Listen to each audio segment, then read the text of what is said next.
What peanut gallery you got going over there? Just the G chats. Oh, yeah. I know y'all talk about me on those G chats. Oh, we talk about you. We open every show that you're not on talking about Oh, you I know. because, you know. I hear it. For the record, I would never sleep in Lenny's daybed. So just putting that out there. Hello, Craig. Hi, gang. Do you guys realize how much better you've gotten at this since Oh, you've been doing it religiously with discipline and Oh, repetition? thank I mean, I'm making an observation, but I mean, I bet we can go back to the earlier enumerations of this and you just embarrass the shit out of yourselves. Yes. Yes. Well, all I have to I do mean, is look at I've gotten it's way better at it for sure. well, thank you. Yeah, I think so too. Well, welcome to BeerNet Radio. This is your host, Harry Schuhmacher, and I'm joined by our director of content, Jen Lutz Kirk, and we have a special guest today, ladies and gentlemen. We have Craig Purser, Chief Executive Officer of the National Beer Wholesalers Association. And how you doing there, Craig?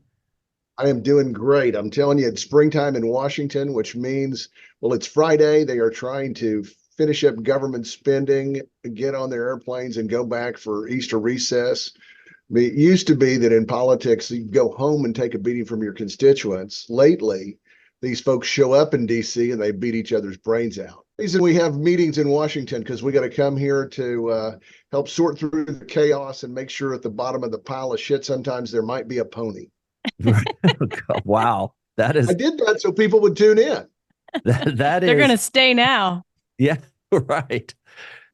Let's talk about the spring legislative conference. What are the big ticket items that we're thinking about this year? You And know, when is it? It's on the Ides of April, I think. it is the Ides of April. It is April 14 through 17. But the good news is we've been listening to folks, and you don't have to come for a 4-day, 3-night meeting.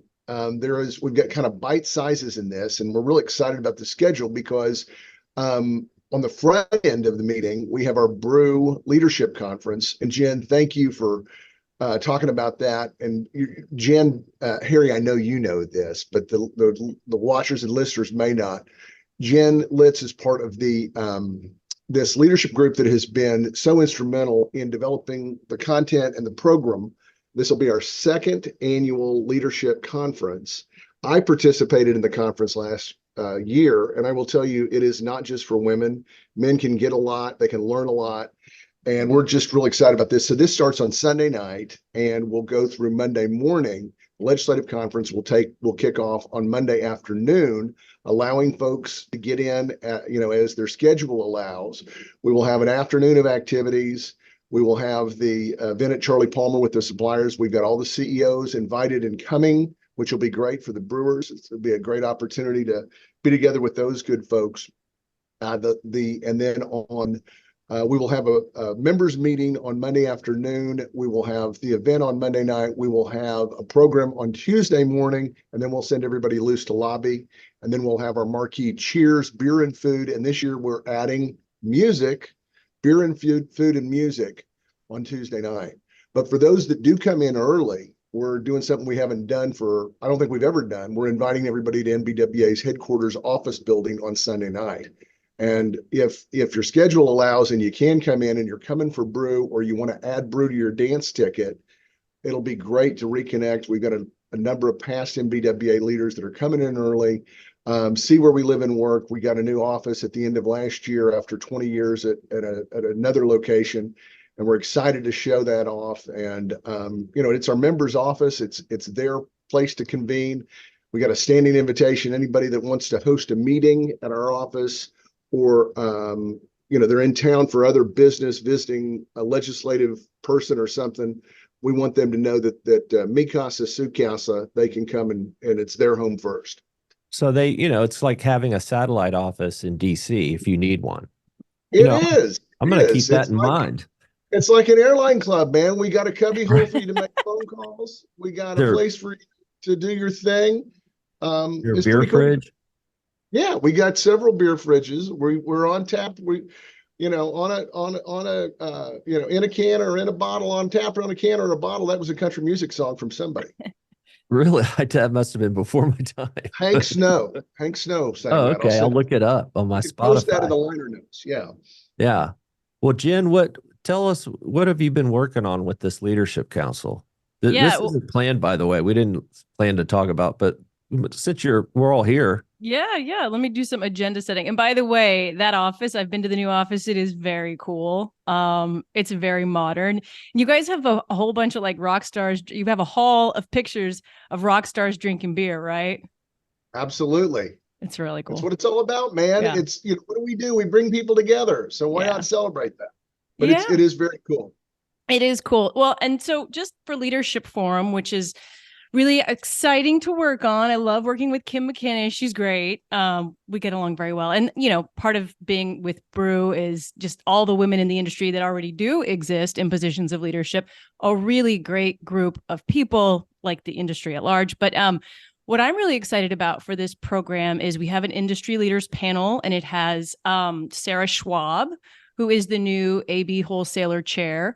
And I'd like to point out that, this is a very high profile year for AB. And who did they choose as their chair in this time of, we'll call it higher viewership, a female, right?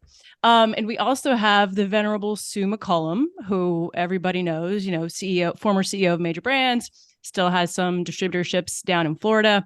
And we have some people that people might not know in the industry, like Amy Jo Martin, who is really cool. Craig, I think you know who she is.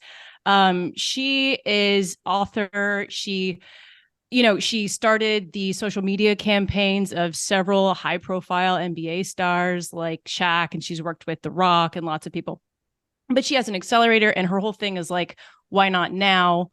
Make this change that you've been thinking about as a person, as an organization, in this time of like crazy macroeconomic trends and AI and that sort of thing. She's going to give a really cool keynote where she picks several people that a lot of us know that are going to be in attendance, and she works with them beforehand and works on this like why not now moment. So you're going to be seeing changes made in real time within the industry.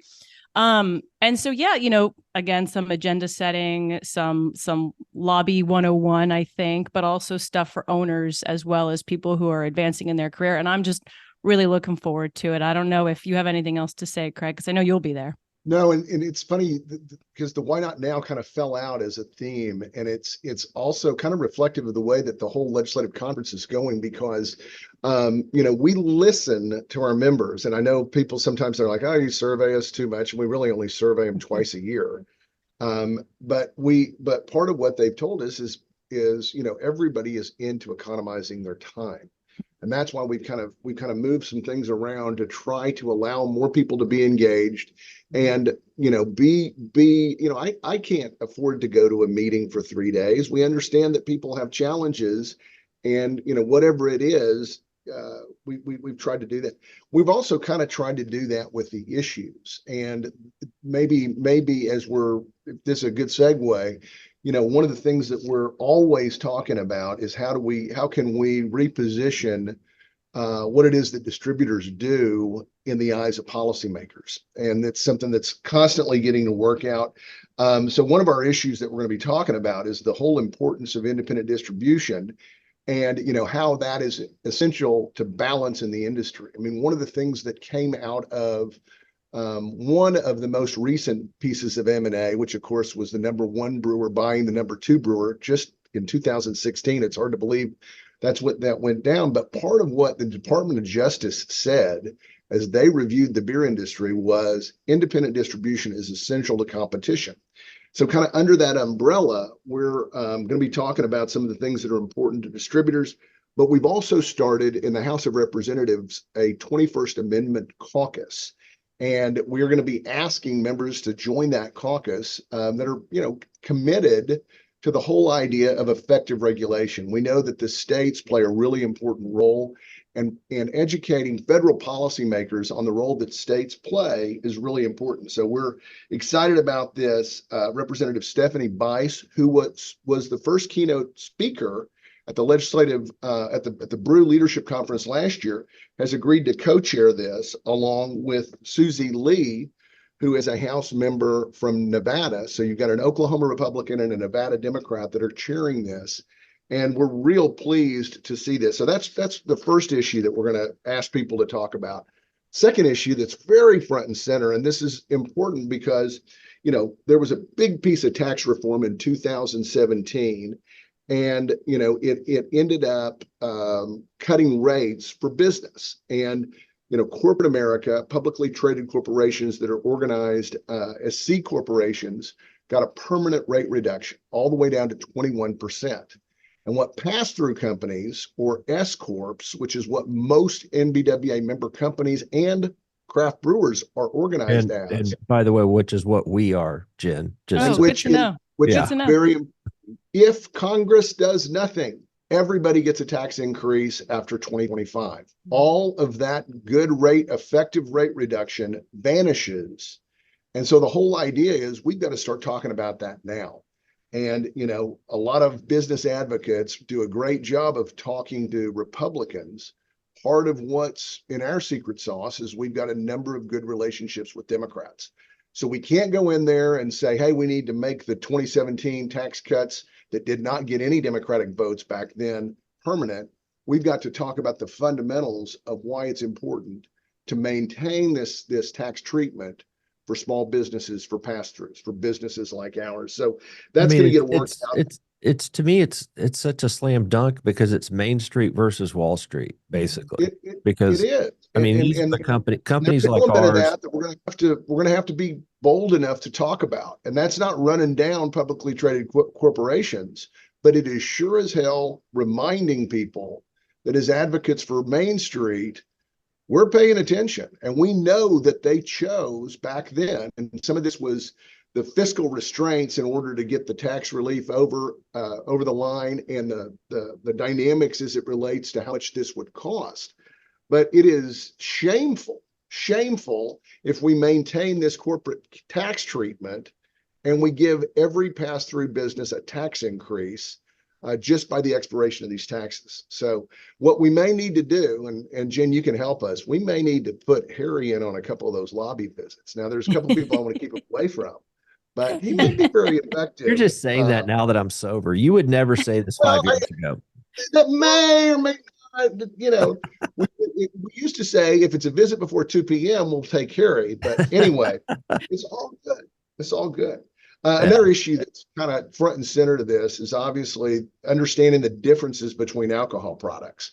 One of the things that we've seen in the last 3 years is kind of a newfound ambition by our partners. And I say partners because lots of times we're working with them, but our friends in the distilled spirits industry. They have been dissatisfied with the tax relief that they got on excise taxes that was made permanent with everybody's in 2020. And they're seeking additional tax differentials, and some of that's in canned cocktails. We talked about that, but one is a piece of policy that's a bill that's live, that's out there that would expand the substitution drawback and allow the biggest of the alcohol manufacturers to effectively cut their excise tax rates on brown spirits in half. And so that's the reason we've got to go up there and talk about the differences between the products. We know our members are diversifying. We know that our suppliers are diversifying. This is not running down the product. This is just maintaining this balance that works so well for so many folks. Obviously, can I just say something about that? Sure, please. I'm a history buff. I know that's a surprise to nobody. Let's never forget the rum cover-over. Let's never forget that the rum cover-over continues to exist. The intent of the law is good to support our outlying territories, of course, but in practice, what it's meant is that if you make rum there, you pay almost no federal excise tax. So I think the liquor guys have it pretty well already. I don't know why they're trying to dip 3 times into this pool, but that's all I have to say about that. But I also want to cut back on the 21st Amendment caucus when you're done laying out. That's good. That's as good a time as any. I got a couple others, but yeah, talk to me about that. Question. Yeah. So the 21st Amendment caucus, I love it. There's nobody out here defending our 21st Amendment rights. And what are the tenets, or, what are the parameters of the 21st Amendment caucus? What do they believe? Kind of first and foremost, it is understanding that there is this role between the states and the federal government that works so well for so many. I mean, think of it, Harry, as an educational tool first. It is, a group of people that understand this whole principle, and it's really important, and it's more important now that it's been, maybe ever, of balance, and it is, advancing that notion. I mean, not to blur lines, but one of the things that I think has affected and been helpful in policymakers understanding some of the ramifications and implication of different policy proposals. A group that's brought a bunch of people together has been the Center for Alcohol Policy. And that, hard to believe, that was a group that was founded about 17 years ago, around that whole principle. This is unrelated to that, but it's a similar kind of objective to bring federal policymakers together, because part of what the center was doing was in a lot of ways bringing state policymakers together to understand the role that they play. This is doing something that provides a tool. It provides a way forward for all of these people to understand better what's going on out there. When you look at some of the ambitions that we've seen in recent years, I'll pick on one just because it's been in the news lately. It's been, one of the world's biggest beverage and foods companies' entrance into alcohol distribution. And, it was a big 3-year debate and discussion. There's been lots of commentary and ink generated around this. But, obviously we were pleased to see Pepsi announce at the end of last month that they were exiting their ownership of Blue Cloud as a distributor. We saw that as a positive development and look forward to welcoming them back into the industry in a more traditional role. Mm-hmm. I'm envisioning the 21st Amendment Caucus not necessarily addressing that from a policy standpoint, but that's the kind of thing that we need to educate a portion of Congress around the principles that we're advocating for, if that makes sense. Right. And there seems to be kind of a general trend on everything toward federalization, but this is a kind of a states' rights issue, and that alcohol is a cultural, there are big differences around the country, and people need to have that home option of deciding how they want to regulate it. And I think, if we're going there, I think the cannabis people should be listening and maybe thinking about structuring their system in the same way, because it's already developed that way anyway, because the states are doing what they want, because it's not federally legal. But when it does someday become a federal legal, they're probably going to have to force to do a similar type of state, leave it to the states type deal. Well, and this week we saw 21 attorneys general weigh in asking Congress to provide more guidance on Delta 9 products. And that is absolutely right in our wheelhouse. And there has been a lack of federal clarity without question, for a product that might be legal in the eyes of the Farm Bill. But, we're watching states, go one step up and 2 steps back, depending on what's going on. We're watching marketplaces like Minnesota be developed. But one of the things Minnesota has done is they put a lot of work in to developing the regulatory framework that I think provides a little bit more appropriate guidance about what you can do inside of that marketplace. Right. Now, is that reflective and is that similar to the way that we regulate alcohol? Yes. But a lot of both the weed or the bigger picture legal hemp and CBD / THC advocates, hemp advocates, a lot of what they've advocated for, I think, has been very thin gruel, in as much as they've said regulate weed like alcohol. And that's not what they mean. They're not advancing those principles. They're not recognizing, and some people say, oh, you're just for a 3-tier system for weed. Well, I think that the part of the principles of alcohol regulation is a separation of the tiers. So let's take a look at that and see what that looks like in working to advance a marketplace and that has some parameters and some regulation to it. And this is my opinion. If you're serious about this, you've got to do something about eradicating the black market. You can't just turn a blind eye. If you're going to have a legal lane, you can't just turn a blind eye on the illegal lane. It never worked that way for alcohol. Every single year, the Virginia ABC goes out there in Western Virginia and they bust up a still to show you that they still can, because it's still being done. But we don't have, in my home state, we don't have illegal hooch going up and down the streets all over the communities in Virginia. Right. I have a question and a comment. So first, the question, Craig, can you see yourself getting louder to your own membership about the whole cannabis, infrastructure? And when I say cannabis, I mean D9 as well in the next few years, or is it too much of a minefield at the moment, given the lack of clarity and the fact that a lot of your members, have some tangential relation to those products? Yeah, no, I think we're communicating more about that. I think we're being careful in how we're doing it. There remains a level of risk, and we're constantly going to talk about that.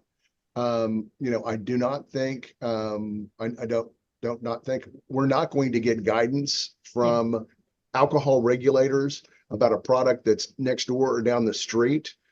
Certainly not right now, and certainly without instruction from Congress. Let's be clear. The FDA, when they were looking at the whole notion of CBD, and we've watched CBD and hemp kind of evolve from being, a sleep aid, air quotes, or a supplement, or something that, Harry, I think you and I both have called it snake oil before, but we've watched Delta-9 be developed to being an intoxicant. And, if we were having this conversation 30 months ago, it was a totally different deal, CBD versus CBD. Right. It's kind of a free for all. And, Minnesota at least has a handle on what's being sold, but you go to other states and it's being sold without age restrictions, just in C-stores in some places. Because even here too. Yeah. Even in Texas of all places. Right. In Texas. And I'm not even sure people know the regulators. Gas station CBD can be very problematic. It can create problems for people, for consumers. You don't know what's there. Certainly, when you look at how some of these products are being marketed, and I'm not talking about beverage, I'm talking about edibles, but it's a knockoff on a candy brand. Can you imagine the alcohol industry going to market with an alcohol product that was a knockoff of a candy brand? I mean, that's an anathema to us. And so, you smile because you're thinking of some edgy products, and we've all seen some of those. But, you ever heard of Hard Mountain Dew? Gummies. A lot of people have asked a lot of questions about that. Well, the other thing is kind of a plug for a 3-tier system is provenance. I mean, you kind of touched on that, but you got to know, there's got to be some way you can go to if the product is problematic. You have to have leverage. The state has to have leverage to pull a license, know who sold it, exactly who sold it. And, you got to have a choke point within the state. And that choke point usually is distribution. So I'm just, I'm not saying anything nobody already knows, but. No, but it's, it is clear as mud. And that is, that's a challenge. But I do think there are ways that risk can be mitigated. And certainly, Jen, that's going to be something we're going to be talking about. We have an obligation to help our members navigate these issues. I have not been instructed to do the weed industry's work. And that's the other thing that I think I'm always sensitive to is, we are the national beer wholesalers, and obviously beer and beverages expanded. But that's not national beer and weed. Somebody said years ago, why don't you take the wholesaler out and put in distributors? And then somebody else said, hey, if we do that, we always thought the W could be wholesaler or it could be weed. So future looking. Well, let's get back to beer and alcohol. You mentioned Pepsi's Blue Cloud, and I think there's financial reasons why they got out, but really, the reason I think they got out is because they went up against the granite wall that is U.S. beer distributors, and they lost. And it's a testament really to the cohesiveness of beer distributors, and it's kind of a warning to others to want to tackle it and disrupt. Is that how you see it? I maybe see it a little bit differently because I saw so many different voices weighing in on this issue. And I appreciate the props, and I mean that's what we do. But I'm always careful to how our work is described because I don't think we were opposing the product per se. We were pretty clear in our concerns about the way they chose to enter the marketplace, and that's I don't think that's to be debated. But we saw consumers weigh in. We saw public health weigh in. We saw state regulators ask questions. We saw federal legislators ask questions. We saw state associations raise questions. We saw a kind of a cross section of voices that said, hey, maybe this is not the way that we need to go. We saw questions being asked about competition. We saw questions being asked about trade practices. We saw a whole variety of, like I said, of voices that were saying, hey, what about this? And so, the way I described it to somebody early on as they were deciding to exit the business, I said, this is because of a lot of different interested parties work together. And I really believe that. Well, I mean, if Coke was ever thinking about doing it, I think they've been warned off. Not that they were, but But the interesting thing is, I mean, let's unpack that for a minute. They also made news this past month by announcing that they've sold $1 billion worth of alcohol products. Right. And that's a contrast as it relates to the way that they've chosen to go to market. And that is with experienced alcohol manufacturing partners and with experienced alcohol distribution partners. And so that's the way they're playing it. And, we take them at their word as they announced, entrance of the market, the Red Tree formation. I think they've been out and about in the circuit. They've been at your meetings. They've been at our meetings being pretty clear about what their objective is. And so we're going to encourage them to stay the course and stick to the lanes that they've identified, which we think work pretty damn well, and allowing a lot of new products to get established. I mean, when you look at, and granted, markets ebb and flow, but I'm proud of the success of the number of manufacturers that have been able to enter the alcohol industry, the beer space specifically. And that's not in spite of a three-tier system.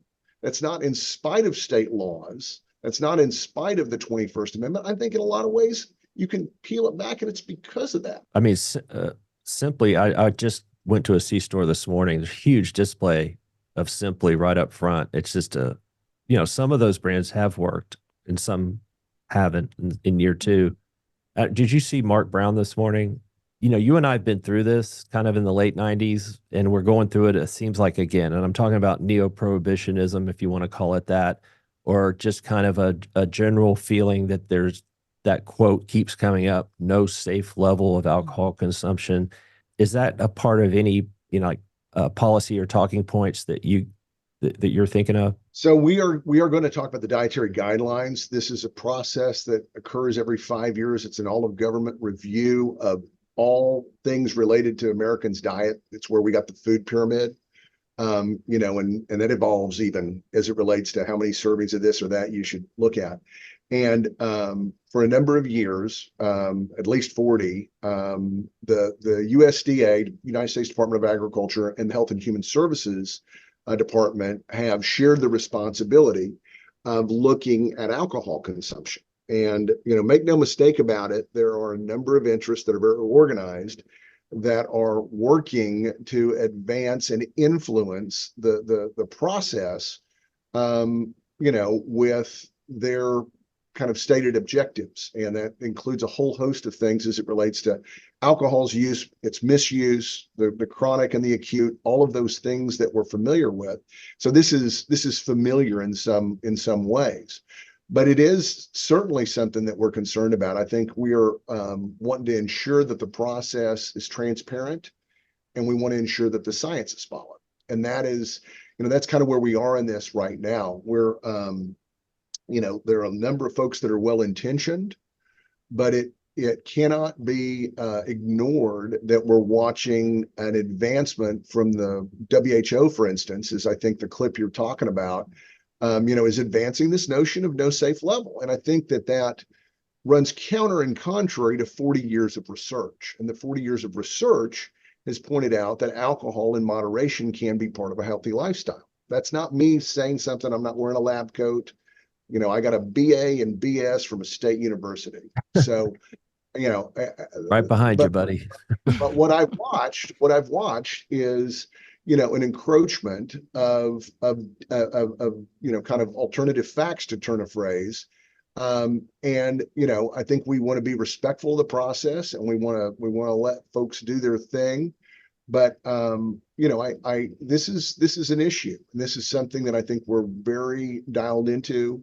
This is something where the partners in the industry are very much coordinating and working together. And we want to be very, very smart in how we proceed. Is there anybody? Go ahead, Jen. Well, no, I'm just curious because, we both saw you were on a panel at our summit with the other heads of the BevAlc trade organizations. And this is one thing, to your point, that you are very aligned on, and this is a top priority. Is there any thought to doing an offensive and defensive campaign about actually alcohol is good, jobs and, in moderation and blue zones, right? Some of the people around the world who live longer than anyone else, a lot of them drink wine, beer. Yeah. And if you're not familiar about what Jen's talking about, you're talking about the Netflix documentary. Have you seen that talks about? It's fascinating. If you guys haven't, if the listeners and watchers haven't tuned into that, goes into longevity, goes into quality of life, goes into satisfaction, goes into happiness. All of these are things that I think we ignore a lot that need to be part of the conversation. So yeah, there's conversations around those kinds of things that are going on because that's part of our job. That's what we're supposed to do. So yes, but I think we're wanting to be respectful of the process, and we're also wanting to be, there's a lot of science that is on our side, and there is a lot. What is the Netflix? I haven't seen this. What's it called? Is it called Blue Zones? It's about people that's in the title. Yeah. Yeah. Oh, okay. I'll check it out. I can't believe I'm behind on this. Yeah. Yeah. It was not in your algorithm. It's obviously not. But so you kind of alluded to this earlier, but what's lobbying on the Hill like this year versus 5 years ago versus 10 years ago? Well, it's interesting because most recently, we had a disruption to leadership, and that's, and I talked about that kind of our end of the year time together, and that certainly, has created an interesting dynamic. I think the reality of it is there's still a lot of good things that are happening behind the scenes. I won't name names or compromise people, but I continue to see good displays from members of Congress, left, right, and center about each other. The media has drawn such a stark battle lines, and we talked about this before, but if you click onto the Fox News and on a morning show, you're getting one set of facts and news, and you click over on MSNBC and you're getting something totally different. And then if you go to CNN, sometimes you're getting a little bit of each's, both sides talking points. Not that they're always in the middle, but my point is there is such a narrative that's written, and and as an advocate, yes, sometimes it's different and sometimes it's more difficult. But the blocking and tackling the fundamentals are still the same, and that's why things like the legislative conference are so important. Harry, I remember Tom Cardella, who a lot of folks will recall, who was a longtime industry vet. He was a Miller legacy guy. He was at the old NBEV. He was, at Miller Coors, and just a heart of gold and one of the great, I think, leaders in the industry. And he said it at a meeting almost 20 years ago. He's like, you got to do lunch or you're going to be lunch. And it was hardcore because he was talking about some of the ambitions that his company had at the time, and it maybe rubbed people the wrong way. But I'm telling you, I think that's why distributors have to come to Washington, because that relationship where you're going to that member of Congress's place of business to advocate for your company and your family and your community, it's never been more important. That's how we help get back to a more normal, set of facts. I had lunch this week with a former U.S. senator who left in 22, did not run for re-election. And he said, Craig, as I was leaving, and he'd been in the Senate for about 3 terms, he said, I did a look back at how many, this was a Republican, how many Democrats I worked with and passed legislation. And he said, in my career, it was 46. And I'm like, there's only 100 people in the Senate, and yeah, there's some turnover, but I'm like, you passed legislation for the people from your state with 46 members of the opposing party. I said, you got to shout that from the mountaintop. You've got to remind everybody that you're talking to that is still in the Senate of that kind of fact. And to me, it gave me hope, because it reminded me of he's just been out for 18 months, so it's not that far gone. And I do think we can get off this kind of funky high center that we are on. I do think that with experience comes skill. And I do think that the speaker, we did avert another government shutdown. I mean, barring breaking news, they're doing the fundamentals that have to be done. That's good. And, we're going to have new leadership by the Republicans in the Senate. Senator McConnell, who's held on to that position longer than anybody else, is going to be leaving. And so there's going to be a new leader, and that will be interesting to watch. That'll be important for the Republicans. Senator Schumer, continues to lead the Democrats. We're going to have, I think a lot of experts think that the Senate may flip next at this election. There's a lot of people that think that the House may flip likewise. I'm not certain on that. And certainly the presidential election's a jump ball. I think everybody in Washington is working on a plan A and a plan B, and it doesn't matter which one's A or B. It just could be very, very different. So the importance of beer distributor constituents going and spending time with their members of the House and the members of the Senate has never been important. Let me quick name check a couple of people that we're going to be hearing from, and I've got an eye on the clock as well.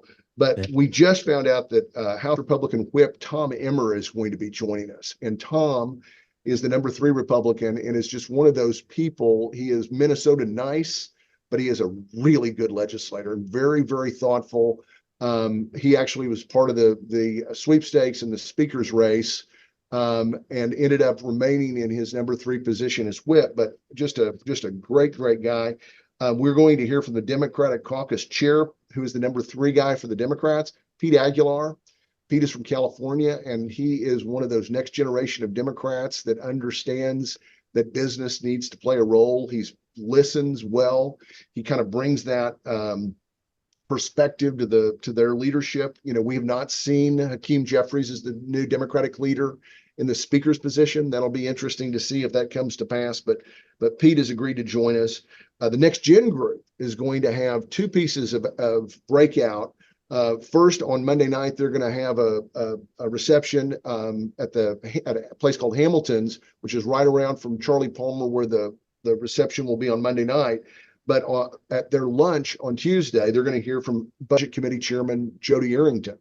And Jody's been very involved in all of these and in the preparation of the budget and all of this work to keep the government open as a member of leadership and chair of that committee. Also, the Brew Group, Erin Houchin is a House member from Indiana. She is a great emerging leader. She is a former business owner, and she is going to be speaking at the Brew Leadership Conference. And then we're going to hear for the chairman's circle, for the PAC donors, we're going to hear from the chairman of the Republican Campaign Committee, Richard Hudson from North Carolina. I mean, a great lineup of congressional speakers, I think representative of the future of what Congress is going to look like. And so we're very pleased with the content and the number of folks that are going to be here, and just hope folks will get out here. Our registration is strong, but we're looking forward to a great conference. Are you going to be hard on those congressmen, Craig? Or are you going to throw them softballs? Well, look, I think part of this is you got to ask them questions that are real, that are real. And it kind of depends on what's going on. I mean, some of them are going to give us their shtick, and some of them are going to engage in a conversation, and that's okay. The But legislative conference to me is just one of the greatest, not only because walking the Hill is so important. It was the first out of state trip I took when I got in the beer industry. I'm sorry, I'm getting a bad signal. I don't know what's going that's on here. fantastic. I But love that. well, anyway, you can still hear me. But Yeah. it was, yeah, it's just a great Never looked meeting better. because it's a great opportunity to see the C-level people in the industry in a tight little group. Yeah. We've been with this new office, we've been doing a lot of hosting and getting a lot of folks out here. We had a group of emerging leaders for a group that we're a part of, the State Government Affairs Council. And we had a speaker that was a chief of staff on the Hill. This was just 2 nights ago. And he was talking about the importance of legislative staff, because today's legislative assistant is tomorrow's chief of staff. And that is, we just watch that left and right. And the whole novelty and the whole uniqueness of being able to be a business owner or operator and, connect with these lots of times overworked and underpaid staff people really has value. And when you've got something that you need, big, little, or whatever, just having that connection of somebody in DC, obviously we can help a lot of people do a lot of things, but we can help them because of you. That's for sure. Right. Okay. Well, listen, thank you so much for being on. I appreciate it, Craig. I hope you have a good weekend, and we look forward to seeing you in 3 weeks in DC. Right. Absolutely. Cheers, you guys. Thanks a bunch. All right. Thanks. Take care. Bye.